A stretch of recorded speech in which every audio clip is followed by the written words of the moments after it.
జరిగింది ఎంత దాదాపుగా రోడ్ నుంచి 2 కిలోమీటర్ల ఎత్తులో ఉన్నటువంటి గుట్ట. అదే గుట్ట సార్ పట్టింది ఇక రాళ్లతోని.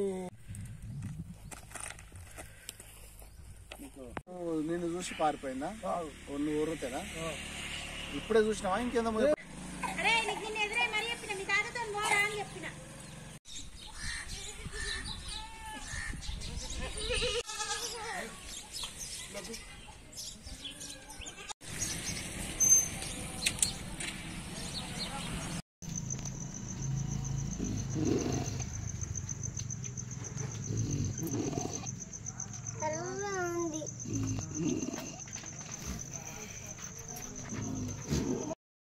బరిగా చిన్న పోతాను అయితే మేఘాలు మేపతాను కత్తే గుట్ట పోను వస్తే పులి పట్టింగానే ఇడిపించిన రాయితోని కొట్టంగానే బియ్యం పోయింది.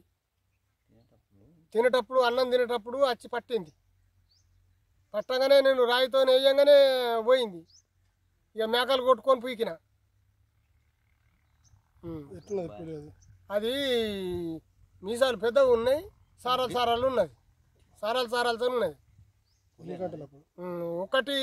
ఒకటిన్నర అయింది అప్పటికి. మేక ఎక్కడ ఉంది? మేక అది ఇంట్లో పడేసిన, దీంట్లో కుట్టంలో పడేసి మర్రా తీసుకపోయి చచ్చిపోగానే అందులో పడేసిన. అది గుత్తిపే కాలల అందులో ఎందుకు పడేసినామంటే ఏం చెప్తావు, పడేసిన. నిన్న వచ్చినటువంటి సమాచారం మేరకు నందిపేట సెక్షన్ బజార్ కొత్తూరు ఆర్ఎఫ్ ఏరియాలో ఒక చిరుత కనబడ్డదని చెప్పేసి మాకు సమాచారం రావడం జరిగింది. ఆ సమాచారం మేరకే ఇక్కడ స్థానికంగా ఉన్నటువంటి మేకల కాపరి మా మేకను తిన్నదని చెప్పేసి సోషల్ మీడియాలో వైరల్ అవుతుండగా ఇవాళ మార్నింగ్ 8 o'clockకి పోలీస్ సిబ్బంది సహాయంతో మేము ఇక్కడ ప్రదేశానికి రావడం జరిగింది. ఆ ప్రదేశంలో దాదాపుగా 3 నుంచి 4 గంటల పాటు అంతా కూడా వెతికినప్పుడు ఎటువంటి మాకు వన్యప్రాణికి సంబంధించిన అడవి జంతువు అనేది ఉంది. బట్ అది చిరుతన ఇంకా పులి ఇంకేదనేది మాకు పర్టికులర్గా తెలియదు కాబట్టి సో మేము ఇంకా మేము ఇంకా ఫైండ్ అవుట్ చేయలేకపోతున్నాము. ఏది ఏమైనప్పటికీ అది అడవిలో ఉన్నటువంటి జంతువు. మన వాళ్ళు అడవిలోకి వెళ్ళడం అనేది మొదటిగా తప్పు చెప్తున్నాము. ఫస్ట్ మీరు అడవిలోకి వెళ్ళొద్దు, అడవిలోనే ఉంటుంది కాబట్టి మనం వెళ్ళడం చట్టరీత్యా నేరం అవుతుంది.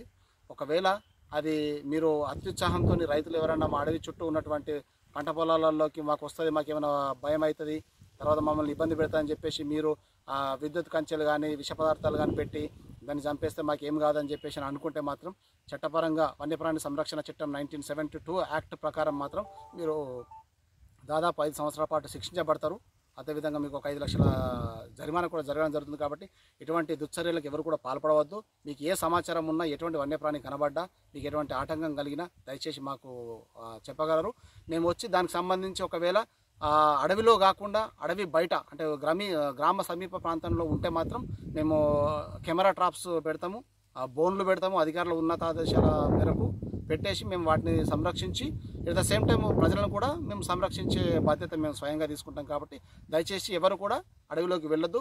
ఇప్పుడు ఇది ఇన్సిడెంట్ జరిగింది కాబట్టి జరిగిన ఇన్సిడెంట్స్ని కూడా కొద్దిగా జాగ్రత్తగా దృష్టిలో పెట్టుకొని వెళ్ళే వాళ్ళు కూడా వ్యవసాయ పనులకు వెళ్ళినప్పుడు గుంపుగా వెళ్ళండి.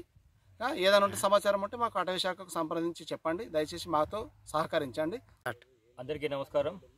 గత వారం రోజుల నుంచి ఇక్కడ మాయాపూర్ పరిధిలోని గుట్ట ఏరియా అడవి ఫారెస్ట్ ఏరియాలో ఒక వైల్డ్ యానిమల్ సంచరిస్తుందనేసి కొంతమంది విలేజర్స్ చెప్పిన సమాచారం మేరకు మరియు నిన్న ఒక పశువుల కాపరి తన మేక మీద కూడా ఒక యానిమల్ దాడి చేసిందన్న దాని మేరకు ఈరోజు ఉదయం మేము ఫారెస్ట్ డిపార్ట్మెంట్ వాళ్ళము ఈరోజు ఈ గుట్ట ఏరియాలో సంచరించడం జరిగింది. కానీ ఇప్పటివరకు కూడా మాకు ఎలాంటి వైల్డ్ యానిమల్ అనేది ట్రేస్ అవుట్ కావడం జరగలేదు.